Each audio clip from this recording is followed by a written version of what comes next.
오늘은 다시 제자리에라는 제목으로 하나님의 말씀을 함께 나누겠습니다. 느헤미야가 이제 잠깐 예루살렘을 비우는 일이 있었습니다. 아닥사스다 왕 32년에 왕에게 나아갔다가 다시 돌아오는 일이었는데요. 이게 잠깐이라고 하지만 편도 길 거리가 그래도 한 넉 달 정도, 4개월 정도 걸리는 거리였다라고 저희가 초반에 보지 않았습니까? 그러니 왕복으로 계산하면 거기서 했을 일까지 생각하면 거의 한 1년 정도 예루살렘을 비우는 일이 있었다라는 것을 저희가 오늘 본문의 맥락에서 보게 됩니다. 그런데 이 다녀오는 비우는 1년 전에 이제 느헤미야가 강조한 하나님의 율법의 책에 하신 말씀은 암몬 사람과 모압 사람은 영원히 하나님의 총에 들어오지 못할 것이다 라는 이 신명기 말씀이 기록되어 있습니다. 물론 이걸 저희가 문자적으로 이해할 수는 없겠죠. 누가 암몬 사람이고 누가 모압 사람입니까? 혈통이라고 친다라면 저희가 암몬이고 모압이지 않겠습니까?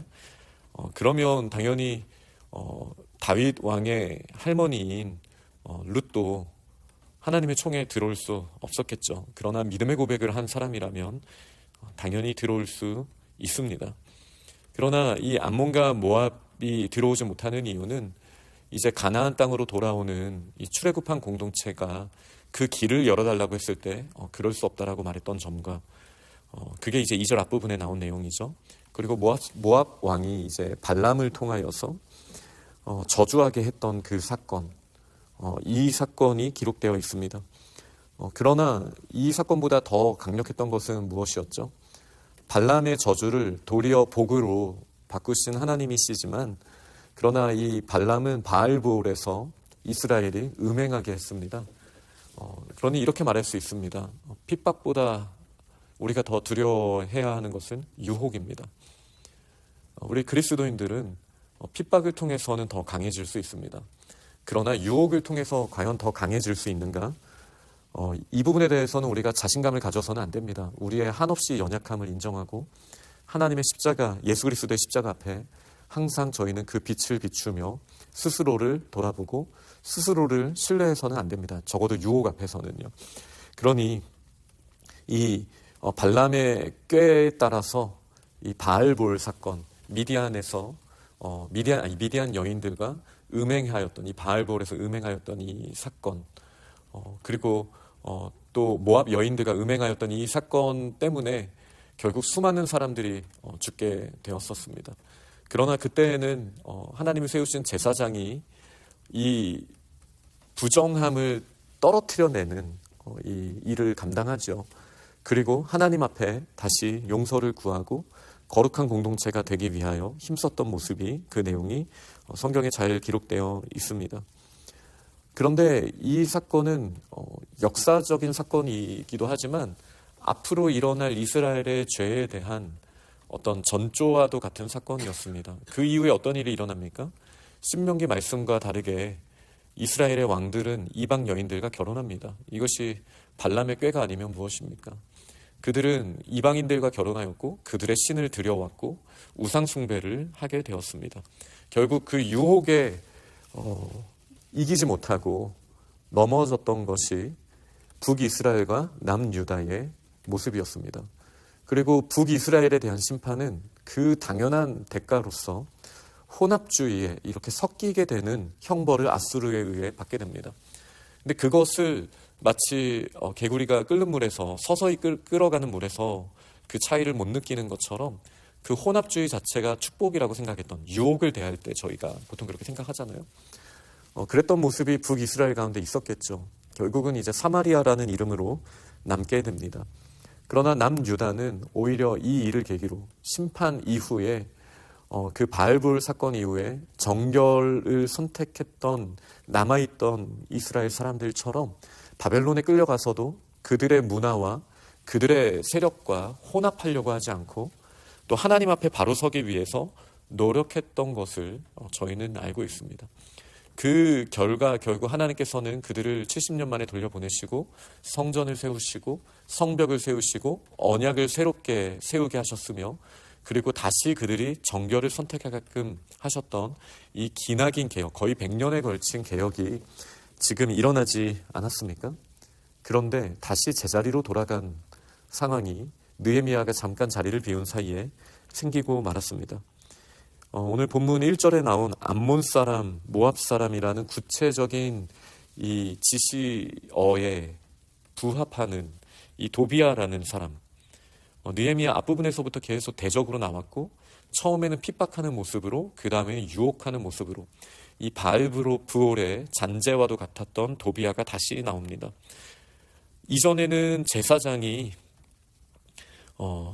그 바알브올 사건을 해결했지만, 지금은 제사장이 도비아와 연락하여서 오히려 음행을 하는 모습으로 나타나게 됩니다. 여기서 말하는 음행은 영적인 음행을 말하는 것이죠. 이 제사장은 하나님의 전에 도비아를 위한 방을 만들었습니다. 원래는 소제물과 또 하나님의 나라를 위한, 제사를 위한 준비하는 방이었지만 그곳에 이방인을 두었습니다. 왜죠? 유혹이 있었기 때문이죠. 이 도비아와 힘을 합치면 안전할 거다. 도비아와 힘을 합치면 물질이 더 생길 거다. 우리는 도비아와 힘을 합쳐야 된다. 이것이 그들 처음에 바알브올에서 범죄하였던 자들에게 있었던 유혹이기도 하고, 그리고 이스라엘의 왕들이 반복적으로 넘어갔던 유혹의 모습이었습니다. 느헤미야가 잠깐 자리를 비운 사이에 이런 끔찍한 일이 또 일어나게 된 것입니다. 이렇게 놀라운 하나님의 역사가 장기간에 걸쳐서 있었음에도 1년이면 충분합니다. 아니, 저희에게는 하루면 충분합니다. 우리가 아무리 거룩을 선택하기 위해 힘써도 우리가 한순간이라도 하나님을 의지하는 것에서 멀어져 있다라면 우리는 금방이라도 넘어질 수밖에 없는 존재입니다. 그리고 이제 느헤미야가 돌아왔습니다. 느헤미야는 도비아를 위하여 하나님의 전뜰에 방을 만든 악한 일을 알게 되었습니다. 도비아의 세간을 다 내어 던지고 그 방을 정결하게 합니다. 그 유혹을 적당히 끊어내는 것이 아니라 철저하게 끊어버렸습니다. 그리고 다시 깨끗하게 한 이후에, 혼돈을 정돈으로 바꾼 이후에는 다시 채우는 일이 있었던 것이 9절에 나오게 됩니다. 다시 하나님의 전 그릇과 소제물과 유향을 들여놓게 되었습니다. 그리고 또 알게 된 게 있습니다. 레위 사람들이 받을 몫을 받지 못했으므로 이제 각기 자기 밭으로 도망하였다. 이게 이제 느헤미야 그 전에 나왔던 내용과도 이제 연결되는 거잖아요. 왜 가난한 사람들은 더 가난해지고 성벽을 재건하는데 이런 일이 왜 있었을까? 자기 밭을 두고 성벽을 재건하는 사람들에게 그들의 먹거리는 도대체 어디서 나오는 겁니까? 그런 특별한 헌신을 하는 상황에서 자기 밭을 두고 나왔던 그 헌신하는 우리의 시기도 있습니다. 그런데 그때 이제 넉넉했던 공동체가 함께 그 일을 감당했어야 하는데 느헤미야를 포함한 그들이 그 부분을 살피지 못했다라고 한번 하나님 앞에 회개하고 돌이키는 일이 이전에 있었습니다. 그런데 이제 하나님의 성벽이 다 세워지고 이제 하나님의 질서로 채워진 이후에 레위인들이 섬기는 거는 당연하다라는 마음으로 그들의 몫을 주지 않은 일이 만약에 일어났었다라면 레위인들은 자기 밭으로 도망가서 자기의 살 길을 찾게 된 일이었죠. 둘 다 믿음이 없다라고 저희가 말할 수도 있겠습니다.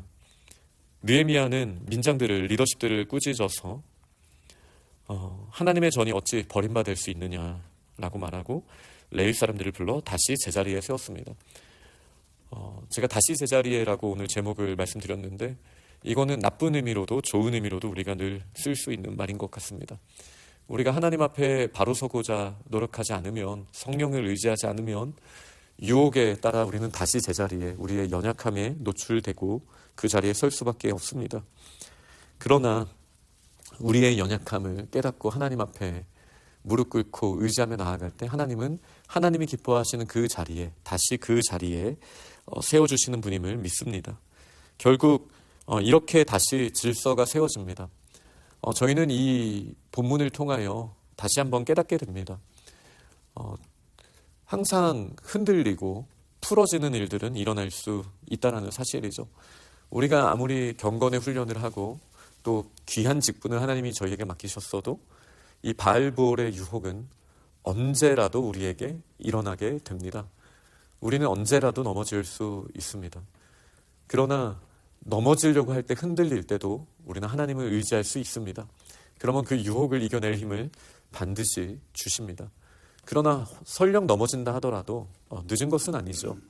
우리가 넘어졌다고 생각했을 때 하나님 앞에 구하면 다시 그 자리에, 제 자리에 세워주시는 분이 하나님이십니다. 제가 대안학교에 섬길 때 1년에 한 번은 나사를 쪼이는 날을 정하자라고 했습니다. 어저께 이제 여전도의 마지막 종강 모임에 자매들이 의자 하나를 가지고 오셨어요. 나사가 다 풀어져가지고 날카로운 나사가 노출이 되어 있죠.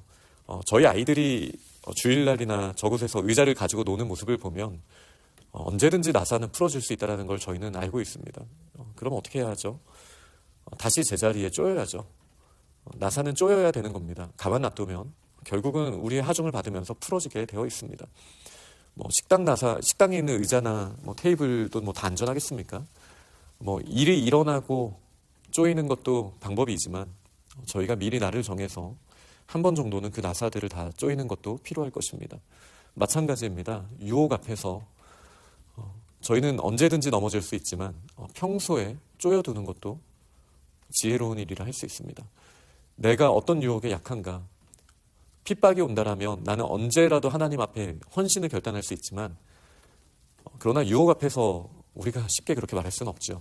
그렇다면 그 유혹을 스스로 살피고 또 이겨낼 수 있는 저희들이 되어야 되지 않겠습니까? 그것은 나의 힘을 의지하는 것이 아니고 오히려 하나님의 신실하심을 의지하는 모습일 것입니다. 그렇게 다시 제자리로 돌아가기 위하여 날마다 주님을 붙들며 또 천부여 의지 없어서라고 고백하면서 하나님의 손을 붙들고 또 힘있게 나아가는 우리 믿음의 사람들이 다 되시기를 간절히 축원합니다. 아멘.